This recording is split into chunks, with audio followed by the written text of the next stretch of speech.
Muy buenos días, tardes o noches, según cuando nos estén oyendo. Bienvenidos a la cuarta entrega de Historias de Fútbol. Hoy lunes 11 de enero, otra vez, por cuarta semana consecutiva, estamos aquí para pasar un ratito agradable recordando una de esas millones de historias que rodean este bendito deporte que es el fútbol. Espero que los Reyes Magos os hayan traído muchas cosas y sobre todo mucha salud para este 2021. A nosotros, los Reyes, nos traen hoy una historia en forma de recuerdo a un entrenador mítico apodado como el Viejo y como el Maestro. Ya sabéis que esta historia, al igual que las anteriores sobre Maradona en Newell's, Edwin Congo en el Real Madrid y la Copa Intertoto del Málaga, la podéis oír en YouTube, Spotify, iVoox y Anchor FM. Para estar al tanto de todas nuestras novedades podéis seguirnos en nuestras redes sociales, en el perfil de Twitter que es @HIST_D_fútbol y en nuestra página de Facebook Historias de Fútbol. Sin más, nos metemos de lleno en recordar a una leyenda viva de los banquillos, y es que hoy, Gonzalo, traemos nada más y nada menos que un recuerdo a una leyenda viva, como digo, Carlos Timoteo Grigol. Muy buenas. Muy buenas, por cuarta semana consecutiva, como bien has dicho, no fallamos a nuestra cita con nuestros oyentes en este lunes 11 de enero, esta semana tan fría que está haciendo en España, y traemos una figura que para nada era fría, precisamente como era Carlos Timoteo Grigol, que era, como bien has dicho, apodado el Viejo o el Maestro. Ojo, no confundir los apodos, por ejemplo, del Maestro con José Antonio Sánchez Araujo, maestro de las ondas radiofónicas que cruzan este país, ni el Viejo con Juan Bautista Vázquez, escultor burgalés del siglo XVII, que sé que alguno que otro lo habrá pensado, habrá relacionado términos y habrá dicho el Viejo, Juan Bautista, Maestro Sánchez Araujo. Sí, no. Pensaban que hoy le íbamos a traer un programa de un escultor futbolista. Sí, podría ser del siglo XVII. Del siglo XVII, pero hasta donde sabemos, Juan Bautista solo golpeaba la gubia. La gubia, sí. En este caso hablamos de Carlos Timoteo Grigol, que no solo fue entrenador, también fue exfutbolista y que nació en Córdoba, pero en este caso no hablamos de la Córdoba de la Mezquita, sino Córdoba, ciudad argentina, en la que, como decimos, Grigol nació en el año de 1936, por lo que actualmente tiene 86 años. En su carrera como entrenador, antes de hablar de su carrera como entrenador, tenemos que irnos a su carrera como futbolista, que comenzaría en el año de 1957, cuando tenía la edad de 21 años, edad con la que debutó en el Club Atlético Atlanta, histórico club del fútbol argentino que sería fundador de la Liga Argentina de Fútbol en los años 30 del siglo pasado, y que en la actualidad se encuentra en la segunda división argentina. Como decimos, debutó en Club Atlético Atlanta y su carrera como jugador terminaría en el año 1969 en Rosario Central. Esto como jugador, y como entrenador su debut lo encontramos también en Rosario Central en el año 1971, solo 2 años después de retirarse en el mismo club, y el final de su carrera como entrenador llegaría en el año 2004 en el banquillo de Gimnasia y Esgrima de La Plata. Efectivamente, nos vamos a centrar, Gonzalo, en primer lugar en dar una pincelada recordando al Timoteo Grigol jugador, al Timoteo Grigol futbolista, para adentrarnos posteriormente en su carrera como técnico en los banquillos, que es donde realmente el bueno de Timoteo Grigol se convirtió en una auténtica leyenda de los banquillos, principalmente argentinos, pero ya después veremos que no solo estuvo en la ciudad, en el país argentino, sino que también dirigió a otros equipos más allá del país sudamericano. Como bien decías, debuta en 1957 en Club Atlético Atlanta y se retira en 1969 en Rosario Central. En general, en su carrera como futbolista llegó a disputar casi 400 partidos, que bueno, no es una cifra nada despreciable, marcando 32 goles.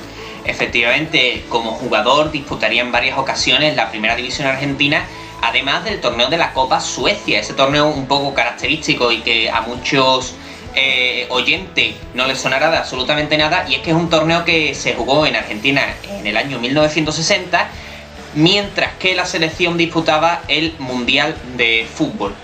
También Carlos Timoteo Grigol fue internacional como jugador precisamente por la selección albiceleste, con la que disputó la Copa América de 1959, y todo esto en una posición tan típicamente argentina como la de volante. Al finalizar su carrera como jugador, comenzaría a trabajar en las divisiones inferiores de Rosario Central, hasta que en 1971 llega al banquillo del primer equipo rosarino como interino. Sí, como vemos, Carlos Timoteo Grigol, pues bueno, tiene una serie de anécdotas un poco en su biografía, y es que bueno, nace en Córdoba, pero es la Córdoba argentina, disputa la Copa Suecia, pero no hablamos de la Copa Sueca, sino que es un torneo argentino. El primer club en el que debuta es Club Atlético Atlanta, pero no es un Club Atlético Atlanta estadounidense, sino que es Club Atlético Atlanta, que es un equipo argentino. Sí, que tiene una serie de... Sí, quería hacer un apunte en torno a la Copa Suecia, y es que el nombre procede de que el trofeo lo donó el embajador sueco en Argentina, de ahí el nombre de Copa Suecia que recibe ese torneo. Pero bueno, vamos a volver a la historia de Carlos Timoteo Grigol. Sí, como bien decías, al finalizar su carrera como jugador, pues ya comienza a trabajar en las divisiones inferiores de Rosario Central, que es en el equipo en el que se retira como futbolista. En el año 1971 llega al banquillo del primer equipo rosarino como interino. Y bueno, una pequeña cosita antes de hablar de que ya en el año 73 pues pasa a ser el primer entrenador, y es que como vamos a hablar de muchas diferentes competiciones en torno a Argentina, yo creo que es importante, Gonzalo, aclararles a los oyentes los diferentes campeonatos que disputó como entrenador, porque la organización del fútbol en Argentina es diferente a como es en España, y más si cabe en aquellos años 70. Efectivamente, para empezar tenemos que aclarar que por entonces el calendario del fútbol argentino se dividía en dos, porque el fútbol argentino se disputa en el año natural, es decir, las temporadas van de enero a diciembre, no como aquí, por ejemplo en España, bueno, y generalmente en Europa, donde las temporadas pues van de septiembre al mes de mayo aproximadamente, ¿no? En Argentina tenemos una primera mitad del año, de enero aproximadamente a lo mejor al mes de mayo, mes de junio, en la que se disputa el torneo nacional, una competición que tenía un sistema de grupos y eliminatorias en el que se daba cabida a los equipos indirectamente afiliados a la AFA, es decir, clubes de categorías inferiores que dependían del Consejo Federal, que era el organismo de la AFA que se encargaba de esas divisiones inferiores. Podríamos resumir que el torneo nacional era algo así como la Copa del Rey, la Copa de Francia, la Copa en la que se da cabida a los equipos de primera división, los equipos en este caso directamente afiliados a la AFA, y los indirectamente afiliados, que son los clubes de categorías inferiores. Eso la primera mitad del año. Y luego, en la segunda mitad del año, el segundo semestre del año, encontramos la primera división, o como se le llamaba más típicamente entonces, el torneo metropolitano, que era la liga regular, que solo jugaban los equipos directamente afiliados a la AFA. Estos eran los dos principales torneos del fútbol argentino por entonces. Después de esta gran explicación, que como decíamos es muy pertinente para no perdernos en la trayectoria como entrenador que vamos a comentar de Carlos Timoteo Grigol, retomamos por donde íbamos. Hemos dicho que en el año 1971 se hace cargo de Rosario Central como entrenador interino, y ya en 1973 toma el cargo como entrenador principal, reemplazando a un mito como fue Ángel Tulio Zof. Un Ángel Tulio Zof que fue nombrado en el año 2005 ciudadano ilustre de la ciudad de Rosario, por lo que Carlos Timoteo Grigol sustituía a un mito y él se iba a terminar convirtiendo en otro igual. Timoteo Grigol se mantiene en el cargo de técnico del equipo rosarino hasta el año 1975, logrando como principal hito en este primer periodo como entrenador rosarino el campeonato nacional en 1973. Curiosamente, por decir una anécdota, a aquel equipo de Rosario Central dirigido por el viejo Grigol se le conoció como los Picapiedras, en referencia al juego típicamente rocoso, físico que tenía este equipo de Rosario Central dirigido por el maestro Carlos Timoteo Grigol. Pues efectivamente este equipo, que tenía muchos haters, como se le llaman ahora, muchos detractores que decían que su juego era demasiado rústico, ¿no? Pues este equipo seguiría logrando éxitos y el año siguiente, en 1974, lograría al frente de Rosario Central ser subcampeón del Metropolitano y del Campeonato Nacional, además de lograr el Campeonato Argentino del año 1974, que era un torneo por entonces organizado que servía como clasificación a la Copa Libertadores, a la máxima competición del fútbol sudamericano, competición que Carlos Timoteo Grigol disputó con Rosario Central en 2 ocasiones, en la temporada 1974 y en la temporada 1975, llegando este segundo año hasta la ronda de semifinales. Con el entrenador, apodado como el Maestro o el Viejo, hay que decir también que Rosario Central tiene el récord de victorias consecutivas jugando como local desde que los campeonatos argentinos se hicieran profesionales. Hablamos de un récord que se establece en 10 victorias seguidas que lograría entre el mes de septiembre de 1973 y el mes de febrero de 1974. Una racha que se cortaría el 22 de febrero, como decimos, del año 1974, al empatar a 1 contra Gimnasia y Esgrima de La Plata. Aún así, Gonzalo, no es el único récord que posee el viejo Grigol. Efectivamente, porque Grigol también posee el récord de efectividad de Rosario Central actuando como local, ya que en la condición de local permaneció invicto entre el 24 de agosto de 1973 y el 30 de noviembre de 1974, ganando 22 partidos y empatando solo 4. Hablamos de que logró un porcentaje del 93,5% de los puntos disputados como local. Nada baladí las estadísticas de una auténtica barbaridad los datos del viejo Grigol como entrenador rosarino. Una vez que deja Rosario Central, el maestro Grigol estuvo entrenando al club mexicano de Tecos de Guadalajara. Esta sería su primera experiencia más allá de la frontera argentina. Como decimos, después de Rosario Central se marcha al club mexicano de Tecos de Guadalajara.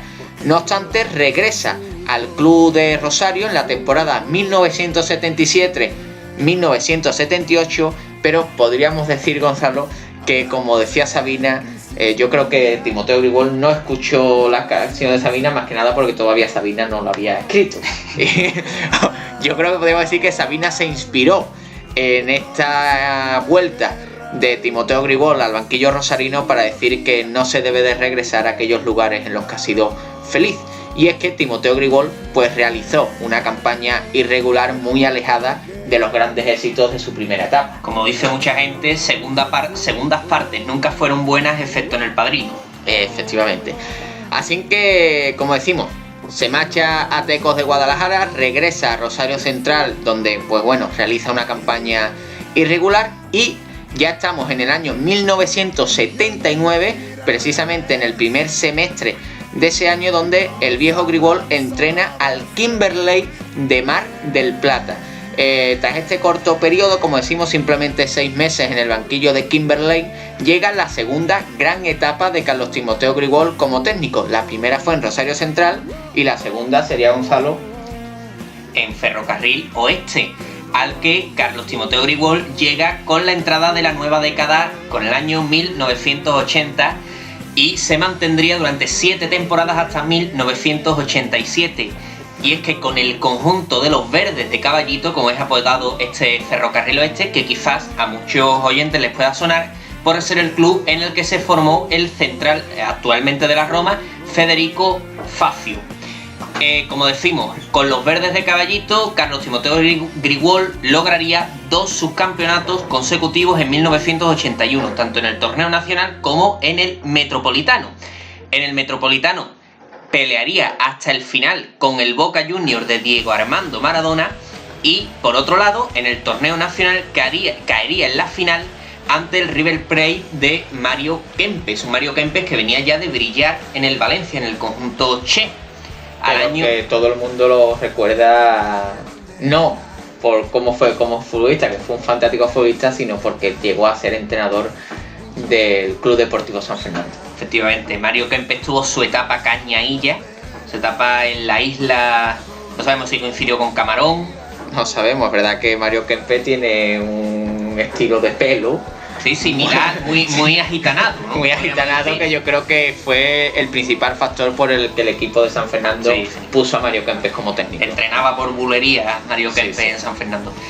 Bueno, como decimos, al año siguiente, en la temporada 1982, llega el primer gran éxito de Ferrocarril Oeste en toda su historia, y lo haría con Carlos Timoteo Grigol en el banquillo, con el que conseguiría el torneo nacional de 1982, derrotando al club de Quilmes en la final. Un torneo nacional, Gonzalo, que hay que decirle a nuestros oyentes que lo logró además de forma invicta. Efectivamente, y es que los éxitos de Carlos Timoteo Grigol en los Verdes de Caballito no acabarían ahí, porque 2 años más tarde llegaría el segundo título de la historia del club, y es que en 1984 el conjunto de Timoteo Grigol volvía a ganar el torneo nacional, derrotando en esta ocasión a River Plate en las finales. Y no fue aquella la única etapa de Grigol en el banquillo de Ferrocarril Oeste, ya que tendría un segundo paso por el banquillo de los Verdes de Caballito, llegando en esta ocasión en 1988 para permanecer allí hasta 1994, por lo cual Grigol, igual que estuvo en 2 etapas en Rosario Central, también lo estuvo en Ferrocarril Oeste, siendo más exitosa en el equipo de los Verdes de Caballito. En total, en el equipo de Ferrocarril dirigió 580 partidos, con el que consiguió 217 victorias. Una auténtica leyenda del equipo de los Verdes de Caballito. Sí, pero más allá de Rosario Central y de Ferrocarril Oeste, hay que señalar que entre estas 2 etapas que tuvo en Ferro, Timoteo Grigol dirigió a River Plate, con el que obtuvo la Copa Interamericana, que, para que nuestros oyentes la entiendan, es algo así como una supercopa entre el campeón de la Copa Libertadores y el campeón de la Champions, de la Liga de Campeones de la CONCACAF. Esta Copa Interamericana la conseguiría ganar Timoteo Grigol dirigiendo a River Plate en el año 1987, venciendo a la Liga Deportiva Alajuelense de Costa Rica, un histórico del fútbol tico, que se enfrentaba al River Plate de Carlos Timoteo Grigol. Sin embargo, los continuos problemas en el vestuario, debido a lo difícil que era gestionar una plantilla con estrellas de la talla de Claudio Caniggia, o un personaje que a nuestros oyentes les sonará, los que hayan escuchado, los que nos hayan seguido en nuestros programas, como Oscar Ruggeri, provocaron que abandonara la entidad la entidad millonaria en el año 1988. Tras la salida finalmente de la segunda etapa en Ferrocarril Oeste en 1994, después de tener, como hemos dicho, este interludio entre medio de estas 2 etapas en el equipo de River Plate, pues el viejo Grigol se hace cargo del banquillo de Gimnasia y Esgrima, donde pues también realizaría una labor muy importante, y es que logró hasta 3 subcampeonatos, 2 subcampeonatos de clausura en el año 1995 y 1996, y el subcampeonato del torneo Apertura en 1998. En total dirigió al conjunto platense hasta el año 1999, y a su salida, gracias a la gran labor que hizo, pues el club de Gimnasia y Esgrima de La Plata lo designó socio honorario en reconocimiento a su trabajo. Como después veremos, no fue el único club que le hizo un reconocimiento, un homenaje para después de su gran labor en los banquillos. Y llegamos, Gonzalo, al año 1999. Efectivamente, un año que hay que marcarlo en rojo en la trayectoria de Carlos Timoteo Grigol, porque es cuando le llega la oportunidad de dar el gran salto de su carrera, de dar el gran salto a Europa, en concreto a España. Y es que el maestro, o el viejo como era apodado, llega al banquillo del Real Betis Balompié en el verano de 1999. Banquillo en el que apenas estaría una temporada, pues los malos resultados le obligan a volver a Argentina para dirigir nuevamente a Gimnasia y Esgrima de La Plata en la temporada 2000-2001. Después volveremos para centrarnos con mucho más detalle a esa temporada del viejo Grigol aquí en Sevilla dirigiendo al equipo verde y blanco, pero acabando ya con su trayectoria en los banquillos, en su epílogo como entrenador tuvo un breve paso por otro club que fue Unión Santa Fe en el torneo Clausura de 2002, un periodo en el conjunto de Unión Santa Fe que no finalizó su contrato debido a los malos resultados. Esto hizo que en la temporada 2003-2004 regresara por tercera vez a Gimnasia y Esgrima, donde ahí sí ya concluiría su carrera como entrenador. Posteriormente, una vez que ya fue un entrenador retirado, pasó a asesorar de manera honoraria al equipo juvenil de Ferrocarril Oeste, que fue sin duda el equipo donde más éxitos obtuvo. Además, en el año 2016, como habéis podido ver en nuestras redes sociales en estos días previos a este programa, la entidad verdolaga, la entidad de los Verdes de Caballito, inauguró, como decimos, en el año 2016 una estatua en su honor donde el técnico aparece con su típica gorra y con un balón bajo el brazo. Efectivamente, como podéis haber comprobado, una dilatada y exitosa carrera como entrenador que convierte a Carlos Timoteo Grigol en un técnico legendario y en un maestro del banquillo argentino.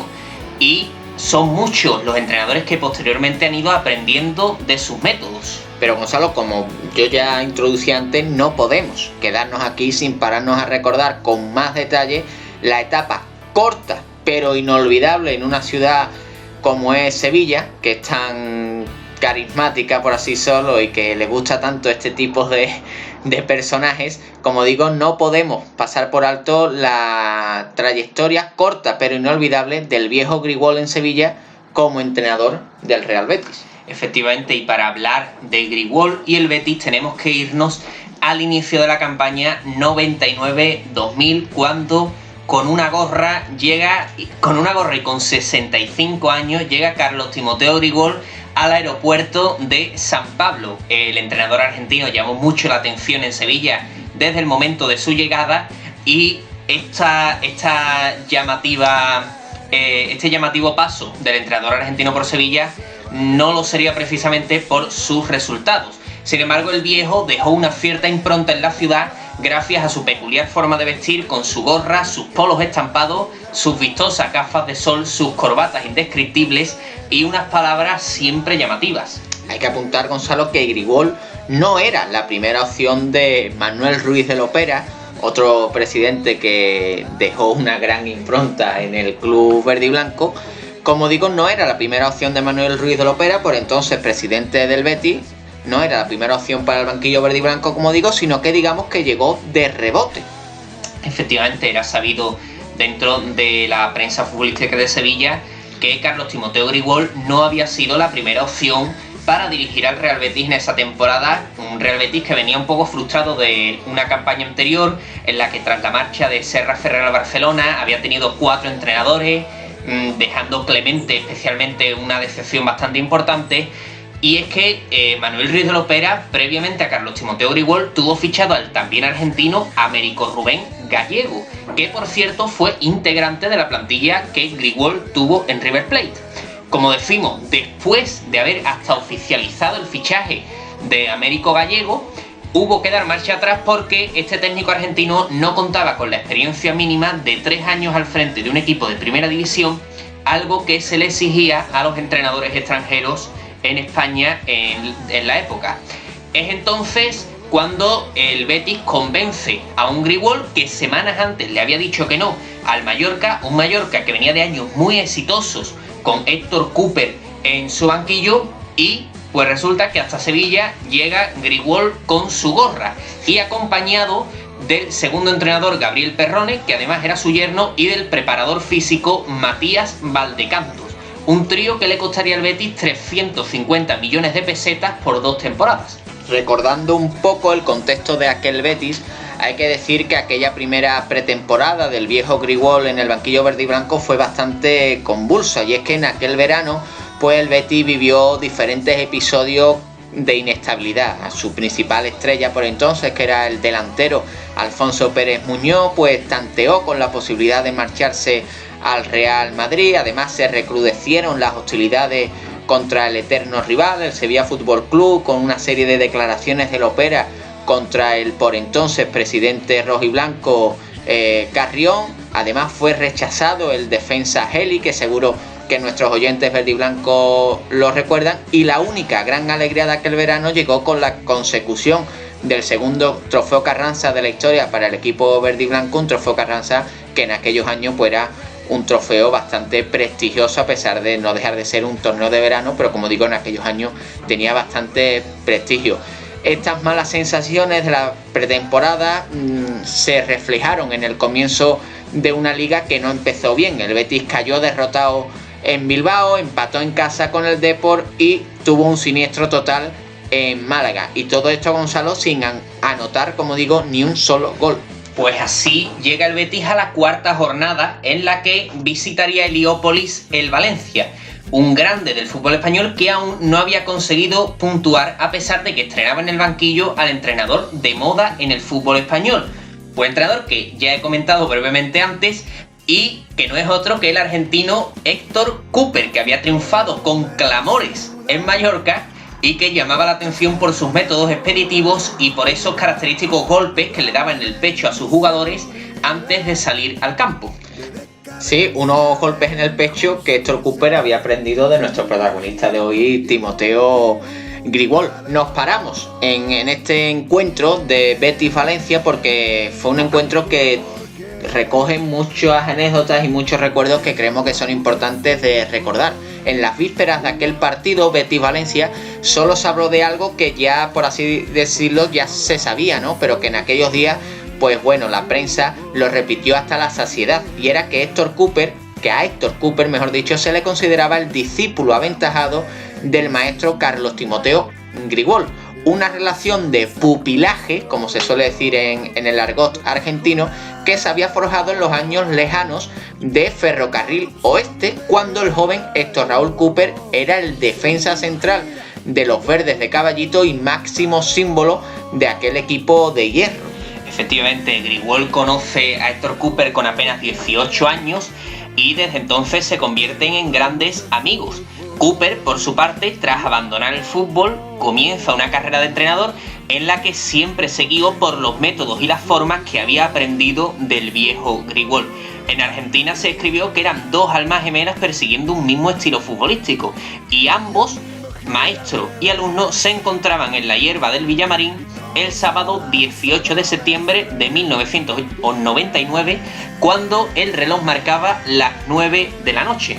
Y quizás, Gonzalo, para no alimentar el morbo, ni siquiera se saludaron, a pesar, como decimos, de que tenían una relación de amistad bastante importante. Apenas, según cuentan las crónicas de aquel día, pues apenas, como digo, un leve saludo con la cabeza desde la distancia, y ambos muy trajeados y con rostro grave. Los dos, como decimos, ese símbolo que tenían como entrenador, golpearon el pecho de sus futbolistas en la salida del túnel de vestuario, y Grigol, pues bueno, con su eterna y carismática gorra y luciendo una corbata en la que sobre fondo negro se estampaba balones blancos de distintas medidas. Una corbata que la traemos aquí porque va a tener su importancia también en la después del partido, en el postpartido. Un partido, además, que el Betis ganaría por 1-0, siendo la primera victoria del Betis de Grigol gracias a un gol de también, pues bueno, un delantero bastante mítico en la entidad verde y blanca como fue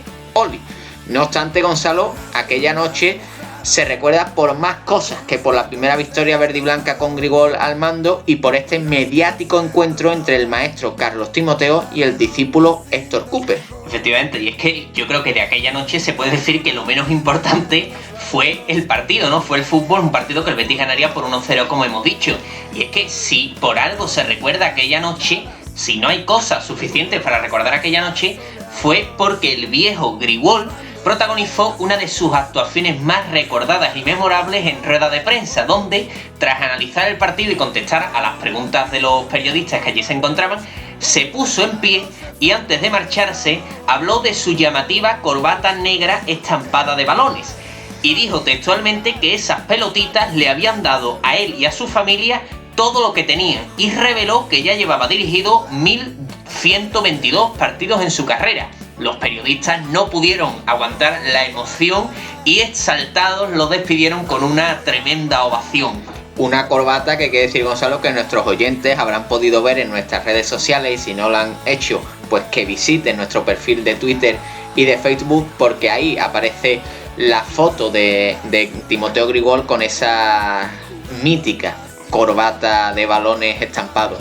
Pero eso no fue todo, y es que aquella noche también tuvo lugar la lesión de un futbolista también importante en esta etapa de Carlos Timoteo Grigol en el conjunto verde y blanco. La lesión, como digo, de Sebastián Ariel Romero. Quizás por este nombre no os suene mucho, pero sí os va a sonar cuando os diga su apodo, el Chirola Romero, debido a su parecido con un muñeco que por entonces hacía furor en la televisión argentina. Como digo, el Chirola Romero, que provenía de Gimnasia y Esgrima, había sido una petición expresa del viejo Grigol a Manuel Ruiz de Lopera. Se trataba de un mediocampista al que el técnico argentino le llamaba el Maquinita. Y bueno, el resultado fue que Sebastián Ariel Romero, el Chirola, fracasó estrepitosamente en Heliópolis, de la mano también de la decepción que dejó el viejo Grigol. Además, también se cuenta, por así decirlo, entre bastidores, se descubrió posteriormente que, bueno, detrás de este fichaje podría haber una cierta intrahistoria, y es que, según se cuenta, Gimnasia y Esgrima pues le debía un dinero al viejo Grigol y que se usó el dinero del traspaso del Chirola Romero para saldar esa deuda. Es decir, Grigol le pidió a Lopera que fichara al Chirola Romero para que Gimnasia y Esgrima le pagara la deuda que le contraía después de haber sido entrenador de Gimnasia y Esgrima de La Plata. Junto al Chirola Romero también hay que recordar a otro fichaje que llegó de la mano del técnico argentino, como fue el defensa Diego Crosa, proveniente de Newell's. También en nuestras redes sociales está una imagen de la presentación de aquel día de estos dos jugadores, el Chirola Romero y Diego Crosa, con Manuel Ruiz de Lopera. Y es que Grigol no paraba de dejarnos capítulos que merecen ser recordados en la ciudad de Sevilla. Uno de esos momentos es cuando, en una rueda de prensa previa al derbi, dijo la célebre frase: el Sevilla será el sparring del Betis. Una frase que pasó a la historia del fútbol sevillano básicamente porque aquel derbi concluyó con resultado de 3-0 para el Sevilla. Y es que yo creo que la experiencia nos dice que en ambos bandos de la ciudad hablar antes de los partidos no suele traer buenos resultados. Sí, yo creo que Vincenzo Montella, cuando dijo aquello de no es una posibilidad que el Betis quede por encima del Sevilla, pues yo creo que no conocía la historia. Hubiese estado bien que le recordaran este capítulo de Carlos Timoteo Grigol. Curiosamente, Gonzalo, los mejores resultados del Betis de la mano del técnico argentino llegan tras aquella derrota en el derbi, ¿no? Una derrota importante, 3-0 ante el Sevilla, y es que el Betis logró 4 victorias en los siguientes 6 partidos. Una racha que hizo que el Betis llegara a tener la posibilidad incluso de empatar a puntos con el FC Barcelona en la lucha por la cuarta plaza. En este contexto es como llega el Betis a un partido en casa contra el Español de Barcelona. El conjunto verde y blanco logra ponerse 2-0 ganando gracias a un doblete de su gran estrella, Alfonso Pérez Muñoz, pero el Español lograría empatar con goles de Tamudo y Belamazán.